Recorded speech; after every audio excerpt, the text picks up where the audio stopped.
안녕하세요. 장애인 복지관 강점 기반 확산을 위한 공유 프로그램 개발 연구 서비스 이용 계획 수립 지원 파트에서 중장년 발달 장애인의 평생가정 설계를 기반으로 한 미래 설계에 대해서 발제를 맡은 성민복지관 심양은입니다. 앞으로 나오는 내용의 목차는 이렇게 진행될 예정입니다. 이 사업을 추진하게 된 배경에 대해서 말씀드리겠습니다. 크게 두 가지 배경이 있었는데요. 첫 번째는 발달장애인의 고령화 추세로 인한 중장기적인 지원이 필요하다는 것이었고요. 두 번째는 중장년 발달장애인의 자립을 위한 지속 가능한 지원 환경이 필요하다는 것이었습니다. 전체적으로 발달장애인은 10년 동안 46% 정도 증가하였고, 특히 35세 이상의 중장년과 노인의 발달장애인은 10년 동안 63%가 증가하는 양상을 보였습니다. 중장년 발달장애인이 이렇게 점점 증가함에도 지역에서는 중장년 발달장애인 대상의 서비스가 많지 않았고요. 이용 연령의 제한 등의 이유로 가정에 방치되거나 시설에 입소하는 경우도 많이 있었습니다. 하지만 고령의 발달장애인은 내가 오랜 기간 동안 살아온 환경에서 편안함을 느끼고 내가 알고 있는 환경, 내가 친숙한 환경에서 친숙한 사람들과 앞으로의 미래를 살아가고 싶어하는 희망을 나타나기도 하였습니다. 그러나 중장년 발달장애인 자녀를 지원하고 있는 노인 보호자는 대부분 개인별 지원 계획이나 평생 계획을 세우고 있지 못한 것으로 조사되기도 하였습니다. 이는 노인 보호자의 특성상 필요한 정보를 접하기 어려운 고령이기에 평생 계획 수립을 위한 지원이 필요하다는 것을 또 확인하기도 하였습니다. 중장년 발달장애인에 대해서 기존의 지원은 생애주기 특성을 고려하여 주거, 건강, 재정 등의 영역 서비스 중심으로 진행되고 있었고, 앞으로 노년기와 앞으로의 삶의 전환을 준비하기 위한 중장기 자립생활 준비에 대한 미래 설계 지원이 거의 부재하였습니다.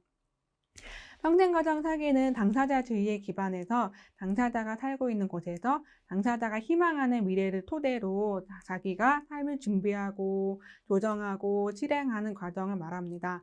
성민복지관에서는 평생가정 설계를 기반으로 중장년 발달장애인의 미래 설계를 지원하였습니다. 이 사업의 주체는 발달장애인 15명이었습니다. 이 사업은 35세를 기점으로 한 이유가 조기 노화와 고령 보호자의 돌봄의 어려움 등을 종합적으로 봤을 때 35세 이상을 중고령 연령으로 적용하는 것이 필요하겠다라는 연구를 토대로 적용이 되었습니다. 강점을 기반으로 하고 당사자주의를 기반으로 하기 때문에 당사자 특성에 따라 포커싱이 굉장히 달랐고 지원 내용과 지원 방법도 매우 창의했습니다. 이에 따라 보호자분도 함께 참여를 하였는데요. 성인기를 제외한 중장년 자녀를 양육하는 보호자분들은 70대, 80대의 비율이 높게 나타났습니다. 실제로 중장년 발달장애인 보호자 경우 보호자가 사망하여 비장애 형제가 보호자로 참여하였거나 보호자가 치매, 노인성 질환 등으로 인해서 돌봄이 어려워서 보호자 공백이 있는 경우도 있었습니다. 이처럼 보호자 연령대에 따라 참여와 지원 정도도 매우 달랐기 때문에 사전에 이러한 특성을 확인하는 것이 필요하였습니다. 중장년 발달장애인이 주 돌봄자 부재 후에도 친숙한 지역사회에서 삶을 영위할 수 있도록 평생가정 설계 기반의 중장년 발달장애인 미래 설계를 지원하고자 하는 목적을 가지고 시작되었습니다. 사업 내용은 크게 이렇게 4가지 단계로 이루어집니다.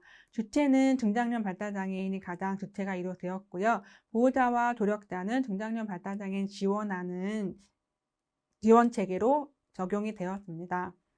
먼저 준비 단계에서는 미래 설계를 수립하기 이전에 내가 어떠한 삶을 살고 싶은지, 나는 강점이 무엇인지, 나의 꿈은 무엇인지, 우리 아이의 꿈은 무엇인지, 내가 지원하고 있는 당사자의 미래상은 무엇인지 함께 확인하고 함께 배워가는 그런 준비 프로그램을 진행하였습니다.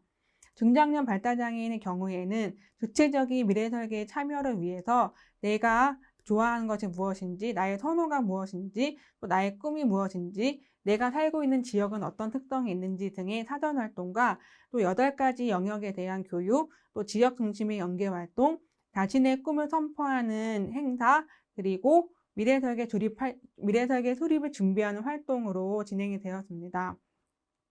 보호자의 경우에는 미래 설계의 필요성과 여러 가지 지원 방법에 대해서, 지원 방향에 대해서 교육하는 미래 설계 교육과 돌봄 스트레스를 경감하기 위한 심리여가 활동도 같이 병행하여 진행하였습니다.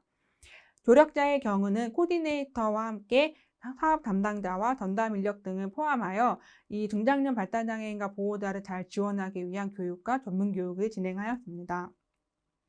두 번째, 계획 수립 단계에서는 준비 단계에서 사전 단계로서의 의미를 가지고 진행을 했다면, 계획 수립 단계에서는 실제적으로 중장년 발달장애인의 미래 설계를 수립하는 단계로 진행이 되었습니다. 사전 상담, 수립회의, 실천 계획, 이렇게 세 가지 단계로 또 안에서 이루어졌고요. 자세한 내용은 뒤에서 함께 말씀드리겠습니다. 세 번째, 실천 단계에서는 2단계에서 세워진 미래 설계 내용을 토대로 중장년 발달장애인이 거주하고 있는 지역에서 어떤 실천 활동을 할 수 있는지, 어떤 준비를 할 수 있는지, 어떻게 자립 역량을 높일 수 있는지, 어떻게 자립을 실천할 수 있는지에 대한 활동을 폭넓게 실천하는 것으로 지원이 되었고요. 보호자와 조력자 또한 중장년 발달장애인의 실천을 지원하는 지원가로서 활동을 하였습니다. 마지막 단계에서 평가 단계에서는 이렇게 진행된 단계별로 모니터링을 하였고요. 모니터링과 평가를 통해서 계획 수립 단계에서 다시 재조정이 이루어지기도 하였고, 실천 활동의 내용을 다시 재조정하기도 하였습니다. 이렇게 유동성을 가지고 진행이 되었습니다. 이 네 가지 단계에서 되게 중요했던 키워드는 당사자의 꿈과 희망, 당사자가 어떻게 살고 싶어 하는지에 대한 미래상을 확인하는 것이 되게 중요하였고, 또 두 번째는 당사자에게 친숙한 지역을 중심으로 진행을 하는 것이 중요하였습니다. 또 내가 앞으로 살고 싶은 지역에서 내가 하고 싶은 것들, 나의 미래상을 준비하기 위해서는 포괄적 영역의 서비스와 지원 또한 중요한 키워드로 자리매김하였습니다. 또 이렇게 단계를 진행하면서 중장년 발달장애인이 미래설계의 주인공으로서 활동을 하지만, 중장년 발달장애인과 보호자, 조력자 모두 3박자의 호흡과 역량을 지원하는 것이 매우 중요하였습니다.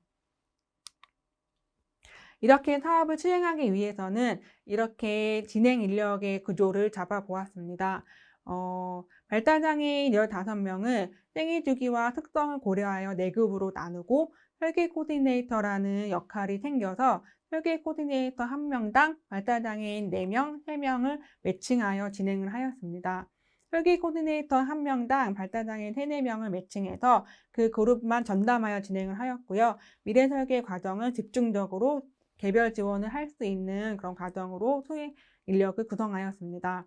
설계 코디네이터는 발달장애인의 미래 설계 실천 활동을 지원한다면, 전담 인력과 사업 담당자는 전반적인 사업을 보면서 설계 코디네이터를 지원하거나 발달장애인의 실천 활동을 지원하는 전반적인 사업 수행을 하였습니다. 당사자의 미래 설계 준비와 수립, 실천, 모니터링 과정을 지원하고 당사자와 보호자의 주체적인 활동을 지원하다 보니까 설계 코디네이터와 전담 인력과 사업 담당자는 지속적으로 역량을 높여야 하는 그런 과제가 있었습니다. 왜냐하면 15명의 발달장애인 개개인마다 지원하는 포커싱이 다르고 또 그에 따라서 유연성 있게 적용을 했어야 되기 때문에 계속 끊임없는 노력과 역량 증진을 위해서 실천을 했던 것 같습니다. 네, 단계별로 세부 내용을 말씀드리겠습니다. 앞서 말씀드렸던 것처럼 이 과정에서 가장 중요한 것은 준비 단계입니다. 아마 발달장애인의 미래 설계나 개인별 지원 계획이나 PCP나 여러 가지 그 계획을 세우실 때 사전 준비 단계가 있다는 것이 저희 성민복지관의 특성인 것 같습니다. 왜냐하면 준비 단계에서는 당사자가 자신의 꿈과 강점을 찾아가고 주체적인 미래 설계 필요성이 왜 중요한지를 알고 나의 미래 계획을 생각할 수 있어야 하는 그런 사전 단계가 있어야 앞으로 이어지는 계획 수립과 실천 단계, 평가 단계에서 당사자가 진정한 주인공으로서 참여를 할 수 있기 때문에 이런 사전 단계로서의 준비 프로그램이 매우 중요했습니다.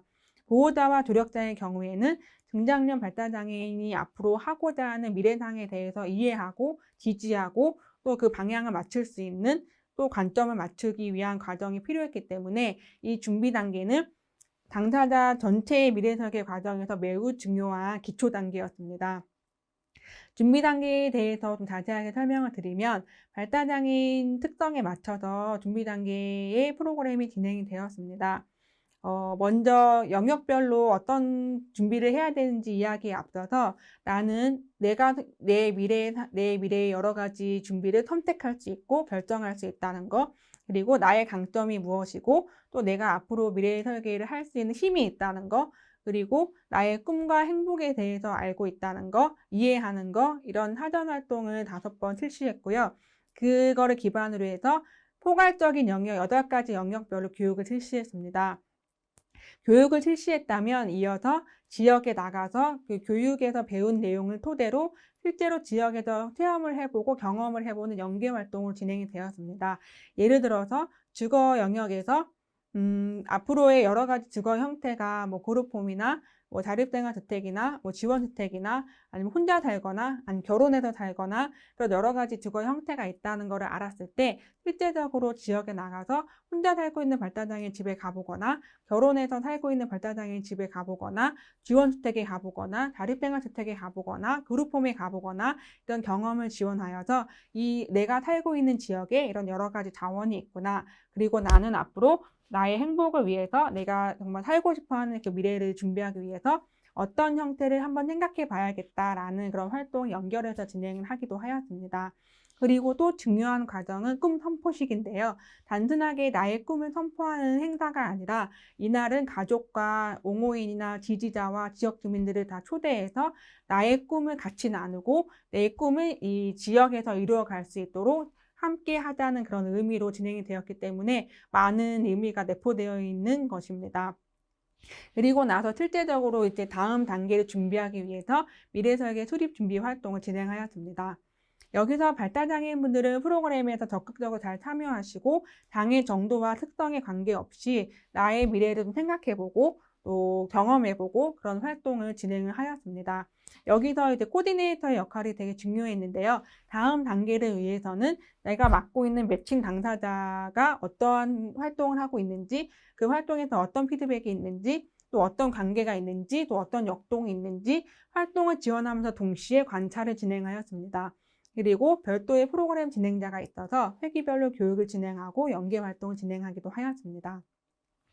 보호자 역량 증진 프로그램은 중장년 발달장애 보호자의 경우에는 장기간의 교육이 좀 어렵기 때문에 1회기, 2회기 그 단기성 교육을 하지만 미래 설계에 대한 교육을 꼭 실시를 했었고요. 또 이제 개별적으로 만남을 통해서 자녀에 대한 정보, 자녀의 장애에 대한 특성 같이 공유하거나 이런 내용으로 지원을 진행하였습니다. 보호자 역량 증진 프로그램도 마찬가지로 우리 아이의 장애에 대해서 알고 또 우리 아이와 같은 자녀를 키우고 미래 설계를 하고 있는 그 멘토와 함께 강연을 듣는 그런 활동을 진행을 해서 지지하고 격려하는 시간도 마련하였습니다. 발달장애 미래설계 준비 프로그램은 똑같이 미래설계에 대한 내용이 들어가 있고 8가지 영역에 대해서 우리 아이를 지원할 때 어떤 방향성 가지고 지원을 해야 되는지에 대한 교육이 진행되었습니다. 또 앞서 말씀드렸던 것처럼 자녀 돌봄으로 인한 스트레스가 있었기 때문에 심리여가 활동을 통해서 그 스트레스를 경감하고 조금 더 마음의 힘을 좀 가질 수 있게 지원을 하였습니다. 여기서 이제 프로그램 진행자는 회기별로 교육을 진행하고 여기서 나오는 보호자의 피드백을 코디네이터와 공유를 해서 발달장애 미래설계 준비 프로그램에서 나오는 내용과 보호자 역량 증진 프로그램에서 나오는 내용을 잘 연결해서 지원할 수 있도록 하였습니다. 준비 단계는 이처럼 앞으로의 미래 설계를 위해서 준비하는 가장 기본적인 초석이 되었기 때문에 이 과정에 많은 에너지가 투입되기도 하였습니다. 두 번째 단계는 계획 수립 단계입니다. 앞서 준비 단계에서 나의 꿈이 무엇인지, 나는 어떤 걸 선호하는지, 나는 어떤 영역에 관심이 있는지 여러 가지 경험을 하고 나서 중장년 발달장애인분과 보호자와 코디네이터 그리고 진행자들이 모여서 이 사전 개별 상담, 미래설계 수립회의, 실천계획 수립 이렇게 그 안에서도 3가지 과정을 통해서 진행되었습니다. 사전 개별 상담에서는 발달장애인과 보호자와 코디네이터가 모여서 자기소개서를 작성하는데 자기소개서는 기본 정보, 꿈, 강점, 관계망, 영역별로 욕구를 체크하는 리스트, 필요한 도움과 자원 등을 확인하는 작업을 했었고요. 그리고 나서 미래설계 수립회의에 초대하고 싶은 사람과 또 희망하는 세팅이 어떤 게 있는지 함께 이야기를 나누면서 당사자가 정말 내가 주인공이 되고 있다는 것을 느낄 수 있도록 함께 회의를 준비하기도 하였습니다. 두 번째 미래설계 수립회의에서는 발달장애인과 보호자와 코디네이터와 회의 진행자 그리고 조력자 초대한 사람들이 모여서 회의가 진행되었습니다. 여기서 이제 중요했던 거는 당사자가 희망하는 미래상이 무엇인지 혹은 그 뒤에 숨겨진 또 다른 의미와 이면이 무엇인지 확인하는 작업이 가장 중요했고요. 또 당사자에게 중요한 것과 당사자에게 필요한 것을 찾아서 균형을 찾는 것도 되게 중요한 과정이었습니다. 이러한 회의 내용을 지나고 나면 중장기 목표를 수립하고 당사자가 영역별 우선순위를 선정하는 과정으로 진행이 되었습니다. 그리고 나서 발달장애인과 혹은 보호자가 동석할 수도 있고요. 발달장애인과 코디네이터가 만나서 실제적으로 미래설계서를 가지고 실제적 내가 살고 있는 지역에서 어떻게 실천 활동이나 준비를 할 것인지 실천 계획을 수립하는 단계가 있었습니다. 당사자가 앞서 선택했던 영역별 우선순위에 따라서 단기 목표와 세부 실천 계획을 수립하고 이를 하기 위한 지역 자원이 무엇이 있는지 조사하기도 하였습니다. 여기서 자녀 프로파일링 제작을 보호자가 진행했던 것인데요. 주로 고령의 보호자분들은 어떤 교육이나 이런 학습적인 부분이 많이 어려웠기 때문에 지금까지 중장년 발달장애인이 지나온 여러 가지 삶의 스토리를 사진이나 어떤 에피소드나 어떤 이야기들을 많이 모아서 에세이 형태로 프로파일링 제작하는 작업을 병행하기도 하였습니다. 여기서 되게 중요했던 거는 당사자가 표현하는 꿈의 이면이나 당사자에게 중요한 것과 필요한 것의 균형을 찾는 것이 가장 중요했고 이것이 찾아져야 앞으로의 실천 계획과 미래설계 지원 방향이 정해지는 것 같았습니다. 그래서 이 사전 개별 상담이나 수립회의나 실천 계획 수립 단계에서 끊임없이 질문하고 끊임없이 그 이면을 찾고자 하고 끊임없이 소통하고자 했던 것 같습니다. 이제 세 번째 실천 단계에서는 준비를 했고 계획을 수립했다면 이 내용을 토대로 실제 지역사회에서 내가 살고 있는 지역에서 미래설계를 준비하는 활동을 진행을 했었습니다. 크게 세 가지 특성이 있었는데요. 너무나도 당연한 이야기겠지만 당사자의 선택과 참여가 중심으로 이루어졌습니다. 실천 활동의 준비와 결정은 모든 것들은 당사자 중심으로 진행을 했고 또 자조 모임을 통해서 당사자 간의 실천 경험을 교류하는 과정도 있었습니다. 설계 코디네이터든 지원자든 조력자든 어떤 누군가의 도움으로 함께 내가 살고 있는 지역에서 미래를 준비하는 것도 중요하지만 당사자한테도 특히 중요했던 것은 자조 모임이었던 것 같습니다. 그래서 너와 내가 갖고 있는 미래 설계 준비 내용이 다르기 때문에 그 경험을 교류하면서 너도 이런 경험했어? 나도 이런 걸 했어. 너는 그거 해보니까 어때? 나는 이게 해보니까 이렇더라. 함께 교류하는 과정도 되게 중요했던 것 같습니다. 오히려 그걸 통해서 함께 힘을 또 먹고 지역에서 내가 뭔가 힘을 얻을 수 있는 또 다른 지원 체계가 있구나 라고 느끼셨던 것 같습니다. 두 번째는 이것도 너무나 당연한 이야기지만 지역 자원을 연계하고 활용하고자 하였습니다. 크게 자원을 공적 자원과 민간 자원을 구분을 해서 공공서비스와 공공정책은 최대한 중장년 발달장애인에게 많이 지원하고자 했습니다.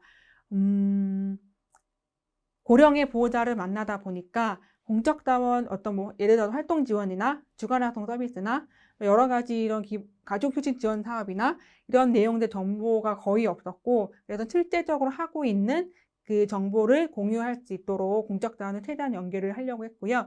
또 하나 중요한 거는 당사자가 거주하고 있는 지역에서 지역 주민을 만나거나 지역 시설을 이용하거나 지역 상점을 이용하거나 민간 자원을 포괄적으로 적용해서 연결하고자 하였습니다. 그리고 코디네이터가 이 단계에서 매우 중요한 역할을 하였는데요. 앞서 말씀드린 것처럼 코디네이터 1명에 당사자 3명, 4명이 매칭이 돼서 전담 지원을 하였다고 말씀드렸습니다.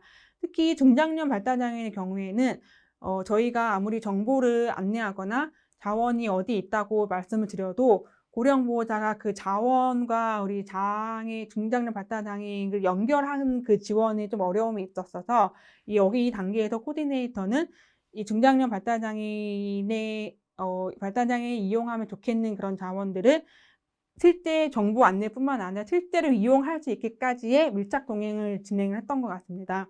그래서 지역시설 이용을 위해서 동행하기도 하고, 서비스 신청 과정이 같이 있기도 하고, 가정 방문을 주기적으로 가서 어떤 지원이 필요한지 확인하기도 하고, 계속 소통을 하기도 했던 것 같고요. 이 과정에서 고령 보호자 분들에게 가장 좋았던 거는 어떤 고령이라는 특성 때문에 정보의 접근성이 조금 이제 취약했다면, 코디네이터가 있음으로 한해서 정보의 양이 굉장히 늘어났고, 미래 설계 준비하는 과정에서 어떤 것이 필요한지를 생각해 볼 수 있고, 실제적으로 내가 준비를 할 수 있는 그 힘이 생겼다는 것가 가장 중요한 의미 있었던 내용이었던 것 같습니다. 이 7천 단계에서 매우 중요한 키워드는 설계 코디네이터가 당사자 3-4명을 설계 코디네이터 1명이 매칭되어서 진행이 됐지만, 이 모든 활동이 개인별로 각 미래 설계와 실천 계획 선상에서 이루어졌다는 게 가장 중요한 것 같습니다. 그렇기 때문에 각 자원은 굉장히 다양하지만 동일한 방향성과 지원의 일관성을 확보했다는 거가 되게 중요한 내용이었던 것 같고요. 여러 가지 자원이 있음에도 불구하고 이 발달장애인 당사자의 미래 설계를 기반으로 이루어졌기 때문에 방향성이 흐트러짐 없이 중구난방으로 이루어지는 게 아니라 일관성 있게 지원이 될 수 있어서 좀 더 효과적이었던 것 같습니다. 그리고 실질적으로 이 사업을 하다 보니까 보호자분들이 가장 만족도가 최상이었던 거는 설계 코디네이터의 존재였던 것 같습니다. 지역에서 실제 이용하고 자원이 이제 연결하지만 설계 코디네이터가 그 적재적소에 이렇게 연결을 하는 것도 어머님 보호자분들께 되게 좋아했던 것 같고, 보호자분들도 그러한 지원을 통해서 내가 이런 역할도 해야 되는구나, 내가 이런 게 필요하겠구나라고 생각하는 계기도 되었던 것 같습니다. 그래서 앞으로 이제 장애인복지관에서는 설계 코디네이터와 같은 역할이 필요하지 않을까 생각을 하게 되었습니다. 또 평가 단계에서는 모니터링과 평가를 진행했는데요. 이거는 이제 정기 모니터링을 진행을 했습니다. 그래서 실천 활동을 주기적으로 점검하고 장애인과 보호자분들의 소감도 같이 이야기 나누고 의견을 취합하기도 했고요. 이 내용을 토대로 계획 단계나 실천 단계로 이제 다시 재조정이 이루어지는 경우도 있었습니다. 평생 가정 설계나 미래 설계를 세울 때 이 계획을 세웠다고 해서 끝까지 그대로 가는 게 아니라 중간에 여러 가지 경험이 많이 확장되거나 어떤 역할이 확장되거나 여러 가지 삶의 범위가 좀 확장됐을 때 계획이 언제든지 조정이 될 수 있고, 또 해보니까 이런 방향성은 아니었던 것 같다, 다른 방향성을 준비해야 될 것 같다라는 의견도 있었어서 계획 단계로 다시 가거나 실천 단계로 다시 가서 유연하게 적용을 했던 그런 강점이 또 있었습니다. 이렇게 하다 보니까 저희 미래설계 이 전반적인 과정에 참여했을 때 보호자분들과 당사자분들은 자립 역량을 증진하는 걸 경험을 했었고, 무엇보다도 당사자분들께서 사회적 관계망이 좀 확대되는 성과가 좀 있었습니다. 그리고 중장년 발달장애 보호자의 경우에는 코디네이터의 존재가 있어서 우리 아이의 미래 준비는 이렇게 해야겠다, 또는 이렇게 지원을 받고 있다라는 실제적인 그 체감을 하다 보니까 어머님들도 아버님들도 내가 지금 나이가 많지만 우리 아이는 내가 살아있는 동안에 이렇게 지원을 해야겠구나. 수급비만 받는 게 아니라 이 수급비를 받아서 우리 아이가 이 지역에서 어떻게 살아가야 하는지에 대한 작은 고민부터 큰 고민까지 생각을 바꾸는 그런 지원 방법의 변화가 좀 있었습니다. 또 이러한 과정을 통해서 중장년 발달장애인의 미래설계 수립과 실천 방법을 알려드리고 이런 게 있습니다 라고 보여드리고, 또 미래 설계 준비하는 과정에서 지원이 없는 것이 아닙니다, 저희와 같이 함께 할 수 있습니다, 이렇게 이야기하면서 많이 이끌어냈던 것 같습니다. 여기서 가장 중요했던 거는 모니터링과 평가를 하는 주체도 사실 중장년 발달장애인이어야 했기 때문에 당사자의 주체적인 모니터링과 평가를 위해서 당사자가 나의 미래 설계 내용, 나의 실천 계획을 알고 있느냐가 되게 중요한 포인트였습니다. 그래서 당사자와 함께 실천 계획을 세웠지만 이 실천 계획이 문서상으로 어려운 말로 남는 게 아니라 당사자가 이해할 수 있게 그 당사자 버전으로 바꾸거나 그런 과정도 있었던 것 같습니다. 다시 한번 정리를 하면 우리 사업 이 흐름도는 중장년 발달장애인과 보호자와 조력자 세 가지 축에서 함께 진행을 했다는 거가 특성이고요. 계획 수립과 실천과 평가를 위해서 준비 단계가 있었다는 것 또 다른 특성이었습니다. 그리고 준비 단계에서 나의 미래 설계에 대한 내용에 대해 충분히 논의되었거나 충분히 활동했거나 충분히 이야기된 내용을 가지고 계획 수립과 실천과 평가까지 이루어졌다는 게 의미 있었던 것 같습니다. 이 사업을 보시기에 굉장히 어려울 수도 있을 것 같고 또 이게 가능한지 생각이 들 수 있을 것 같고 또 이렇게 하면 얼마만큼의 에너지가 필요한지에 대한 의문이 들 것 같기도 합니다. 근데 실질적으로 이 사업을 수행하고 실천하는 과정에서 저희가 느꼈던 것들을 같이 다시 공유를 하겠습니다. 지속적인 미래 설계 실천을 위해서 조직 차원의 지원과 협업이 매우 중요했습니다. 기관 전 직원이 관점을 맞추는 시간은 충분히 갖는 것이 필요하다고 여기 나와 있는데요.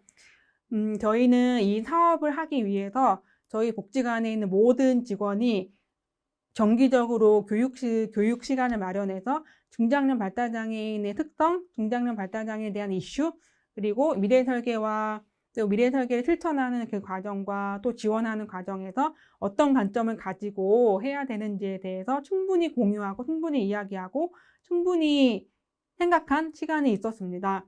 그리고 실제적으로 이 미래 설계를 실천하기 위해서 기관 안에서도 많은 지원과 또 타 팀 간의 협업이 많이 이루어져 있었습니다. 실제 미래 설계 수립회의를 할 때 그 해당 팀에서만 진행을 하는 게 아니라 타 팀의 각 슈퍼바이저와 각 직원들 함께 참여해서 정말 다각적으로 이제 협의와 논의가 이루어질 수 있도록 지원을 하였습니다. 이 모든 게 가능했던 거는 앞서 말씀드린 것처럼 기관 전 직원이 관점을 맞추는 시간이 충분히 있었기 때문에 어떤 속도나 어떤 그런 부분에 조급하지 않았던 것, 그것이 가장 중요한 팁이었던 것 같습니다. 그리고 또 두 번째는 이용자의 이제 미래 준비 과정을 지원할 때 회의에서 이용자가 표현한 꿈과 희망의 내용을 이제 알게 되는데 이 내용이 곧 지원 방향이었습니다. 그렇기 때문에 이용자가 표현한 우리 중장년 발달장애인분들이 표현한 꿈과 희망의 모습이 무엇을 의미하는지 그 이면에는 왜 이러한 꿈을 꾸고 있는지 왜 이러한 희망의 모습을 생각하고 있는지 그 과정이 매우 중요했습니다. 실제 미래설계 수립회의나 또 미래설계 준비 프로그램에서 가장 많은 에너지를 쏟았던 과정이 이 과정이었던 것 같습니다. 나는 바리스타가 되고 싶고 나는 뭐 버스 운전자가 되고 싶지만 왜 그러한지에 대한 이면을 계속 찾아서 이 중장년 발달장애인은 이러한 부분 되게 중요하게 생각하고 있는구나. 그래서 이 내용을 토대로 지원이 이루어졌던 것 같습니다. 세 번째는 실패와 거절 경험도 이용자에게 중요한 자산입니다. 균형적인 지원이 필요합니다라고 이야기를 했는데요. 실천 단계에서 코디네이터들이 실제 지역에서 우리 발달장애인분들 지원할 때 가장 많이 범했던 그 오류가 성공적인 경험을 계속 주려고 했던 것 같습니다. 그래서 그러다 보니까 코디네이터가 먼저 조금 더 개입하게 되고 또 이제 중장년 발달장애인분들의 의견을 조금 더 이제 반영을 하지 못하는 그런 부분도 있었던 것 같습니다. 실패할까 봐. 그래서 실패와 거절당하는 경험도 이용자가 지역에서 살아가기 위해서 매우 중요한 자산이기 때문에 이용자가 선호하는 활동도 있고 이용자가 아주 좋아하는 활동도 있고 매우 성공적인 활동도 있겠지만 그를 위해서 필요한 것들이나 혹은 때로는 실패, 때로는 거절, 때로는 꼭 해야만 하는 그런 것들에 대한 균형적인 지원도 함께 이루어져야 했습니다. 그리고 이제 가장 또 중요한 거는 서비스 이용 계획 수립은 프로그램이 아니라는 것을 인식하는 게 가장 빠른 지름길이었던 것 같습니다. 어떤 뭐 초기 상담이나 어떤 뭐 그런 과정을 생각하는 것이 아니라 이 한 사람이 왔을 때 이 한 사람을 알아가는 여정이 이 4가지 과정이다라고 인식을 했더니 사람 중심 실천을 하는데 가장 빠른 지름길이 어느 순간 되어 있더라고요. 그래서 그런 관점의 전환이 필요하지 않을까라는 생각을 좀 해봤습니다. 마지막으로 생각해 보기입니다. 이 파트가 서비스 이용계획 수립 지원 파트이기 때문에 앞으로 장애인복지관에서 서비스 이용계획 수립은 어떠한 방향성을 가지고 지원을 하면 좋을까라는 생각을 해봤는데요. 지금 많은 다양한 기관에서 PCP나 뭐 사랑중심 실천이나 이런 관점을 가지고 지원을 하고 계시는 걸로 알고 있습니다. 그러한 방향성과 같이 장애인복지관에서 서비스 이용 계획 수립은 서비스가 이렇게 분절적으로 제공되는 것을 좀 지향하고 당사자의 꿈과 비전, 어떻게 살고 싶어 하는지에 대한 미래상이 정말 지역에서 현실이 될 수 있도록 사람과 지역과 서비스와 자원을 유기적으로 연결하는 사람 중심 관점으로 지원이 이루어져야 하지 않을까라는 생각을 해봅니다. 그리고 특히 중장년 발달장애인에게는 노년기를 준비해야 하는 이슈가 있고, 또 중장년기에서 노년기로 전환이 되면서 실제 돌봄자가 바뀌기도 하고, 혹은 시설 입소나 혹은 뭐 거주지가 바뀌기도 하고, 또 생애주기 특성상 건강이나 이런 부분도 바뀌기도 하고, 낮 생활에 대한 것도 청년기 때도 바뀌기도 하고, 여러 가지 바뀌는 것들, 환경 변화가 많기 때문에 이러한 이슈에 대해서 심도 있게, 밀도 있게 논의가 이루어져야 하고, 그 과정에서 앞서 말씀드린 것처럼 실질적으로 서비스나 자원이 연결될 수 있도록 지원하는 것이 필요하겠다라는 생각이 들었습니다. 그래서 장애인복지관의 서비스 이용 계획 수립은 정말 사람 중심 관점으로 모든 것들이 유기적으로 연결될 수 있도록 조직도 변해야 하고, 지원자도 변해야 하고, 또 지역도 변해야 하고, 환경을 이렇게 만들어 가야 되는 것이 아닐까라는 생각을 하게 되었습니다. 이상 중장년 발달장애인의 평생가정 설계 기반으로 한 미래설계에 대한 발제를 마치도록 하겠습니다. 감사합니다.